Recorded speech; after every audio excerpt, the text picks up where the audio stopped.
Fungsinya buat apa? Menghantarkan panas lebih baik karena permukaan CPU dan ini nggak pernah rata.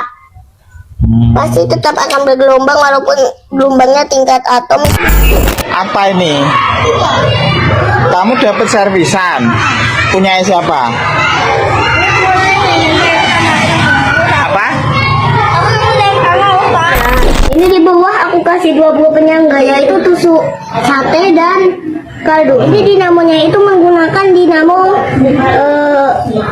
yang aku beli kemarin di sekolahnya adik. Kita pola berulang yang tak terbatas. Itu kan ada relat super duper tipis yang meniru pembuluh darah jantung.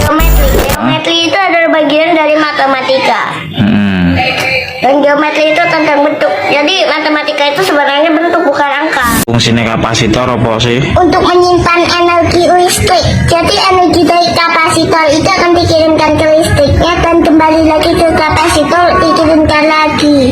Bolak balik terus. Rumit lah udah. Enggak ada nih.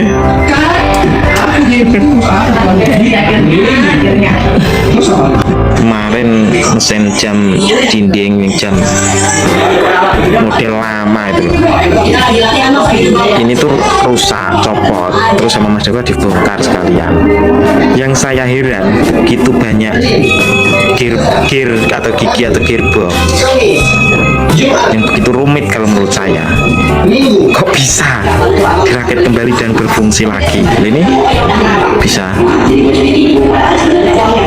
Padahal saya sudah ragu sih awalnya, soalnya segini rumitnya gitu loh. Tapi bisa ya sama dia. Sudah tak suruh masukin kresek kemarin, plastik gitu, tak suruh apa nyimpen aja. Kok bisa hafal gitu loh, maksudnya ini tempatnya di sini, ini tempatnya di sini, itu kok bisa hafal. Nah, ini komponen-komponennya apa aja? SCC fungsinya buat apa? Solar charge controller. Fungsinya itu untuk mengetes baterai agar tidak berlebihan karena itu sampai 20 volt outputnya. Oh, ini kamu tuh coba mainan apanya? Pendinginnya. Itu pendinginan buat mendinginkan bagian apa? Bagian CPU dan chipset. Ini. Itu CPU, ini chipset yang kecil. Di komputer juga ada. Dia biasanya terpasang permanen pada motherboard. Coba, ayah pengen lihat.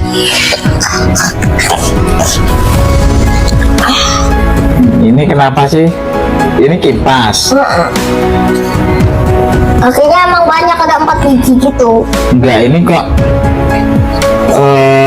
bergaris. iya, kok dibuat kayak sirip-sirip radiator itu buat apa? Ini seperti fungsi sirip radiator untuk menyebarkan panas lebih baik. Dan ini kan luas areanya jadi lebih luas kalau gini posisinya. Kalau cuma segaris tipis itu kan tipis banget. Gak mungkin bisa mengeluarkan panas dengan sempurna. Lebih cara sistem kerjanya piye? Coba ayah pengen tahu. Jadi di sini, ini misal di sini ku bakar ya. Ini di sini ku bakar. Coba kamu pegang bagian yang ujung sini. Ya. Kalau anget bilang. Kita bakar bagian pipa panas ya. Ya, anget ya. Sebenarnya kok bisa nyalor ke sini ya? Itu karena cairan di dalamnya menguap. Apa di sini ada cairannya di pipa kuning ini? Apa tembaga ini? Ada.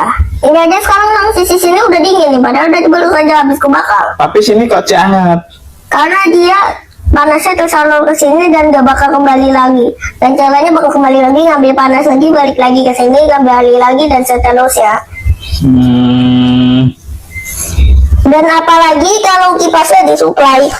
Ini 5 volt, tapi aku supply di 3 volt aja pakai power supply ini, bukan AVO. Dan di pin nomor 3 dan nomor 1. Oh iya, berputarnya. 3 volt. Coba hentikan biar kelihatan berhentinya. Belum, masih berputar nak. Oh iya, betul. Jadi semacam itu ya. Yang ini kan memori RAM.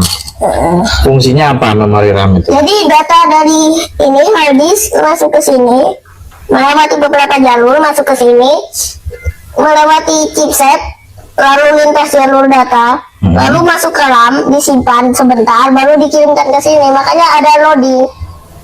Loading pemuatan itu biasanya data dari disk disalin ke RAM.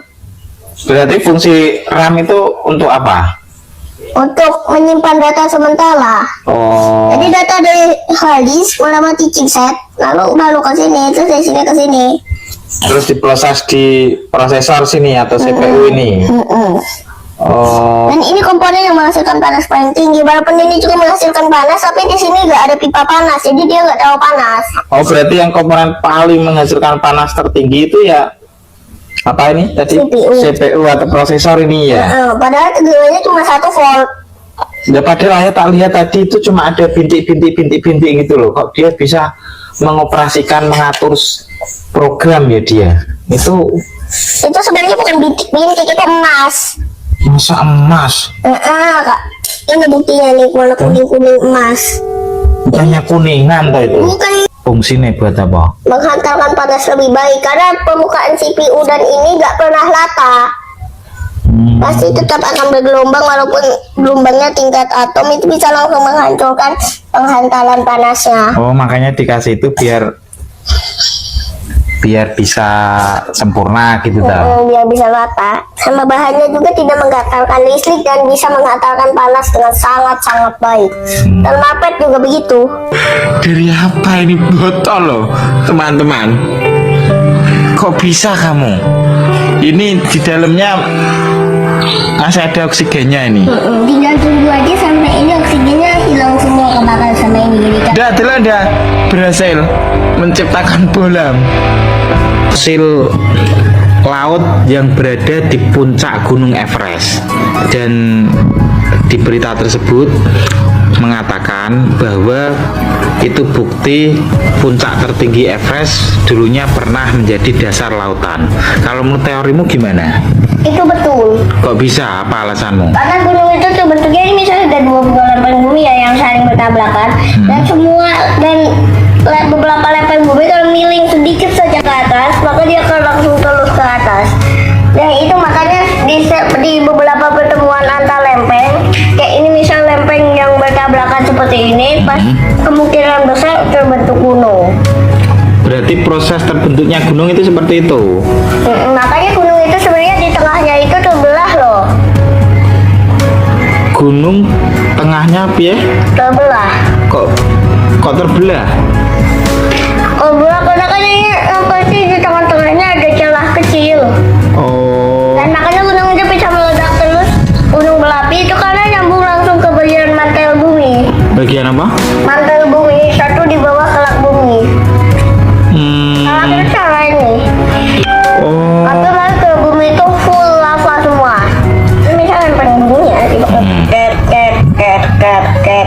Oh, jadi seperti itu. Jadi foto balik. Ayah kok bawa sampel daun ini, kamu mau coba menerangkan kepada ayah soal apa coba? Total, ini adalah potongan kecil daun, dan kalau dilihat di situ itu ada pola Oh, di sini nggak kelihatan, Mas. Sini loh. Itu ada pola berulang yang tak terbatas. Itu kan ada selat super duper tipis yang meniru pembuluh darah jantung.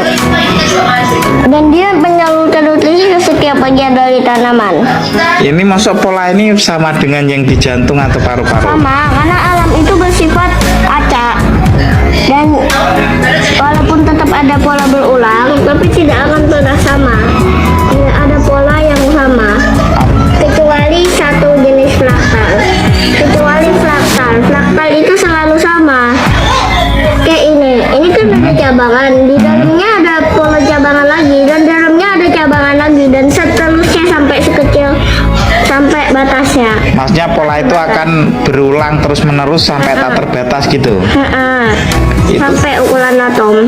Oh, itu yang dimaksud dengan pola apa tadi, fraktal. Terus sebenarnya pola itu pola apa sih, yang bersifat apa tuh? Itu pola yang terbentuk kayak misal kita punya 3 segitiga. Kita punya segitiga dari 3 titik. Lalu di segitiga itu kita tulis angka 1 2 di titik ABC 1 2 3 4 5 6. Jadi di titik kita pilih titik awal di pola aja, bisa di tengah-tengahnya ini ya.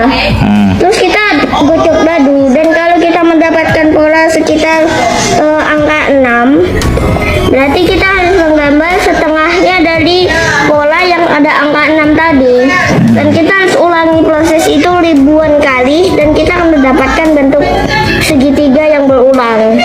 Oh, berarti sebenarnya semua yang terjadi di alam semesta ini bukan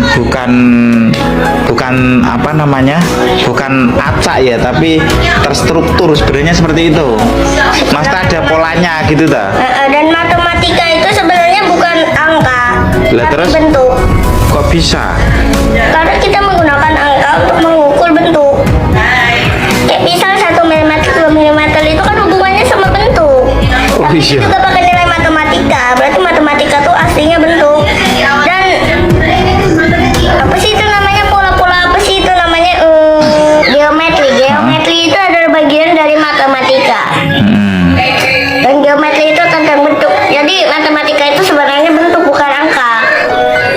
Kok ayah baru dapat informasi ini baru sekarang sih, Mas? Aduh, sakit. Sakit. Kamu sarapan? Kumat lagi. Iya, sudah dulu.